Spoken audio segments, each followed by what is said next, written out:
Из каждого утюга кричат о том, как тяжело отказаться от спиртного и веществ. Авторские методики, группы поддержки, реабилитационные центры, психотерапия, гипноз, физиопроцедуры. Список можно продолжать до бесконечности. И люди бесконечно пробуют новые и новые методы, каждый раз убеждаясь, что ни один из них не дает стопроцентной и пожизненной гарантии. Это массовый газлайтинг. Людей убеждают, что они больны.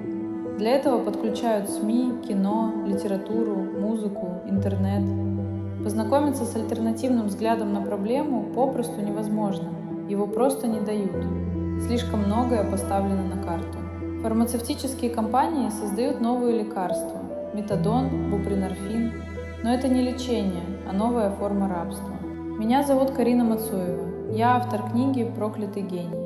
Если ты устал от пустоты, одиночества, зависимостей, прочитай мою книгу. В ней ты найдешь выход.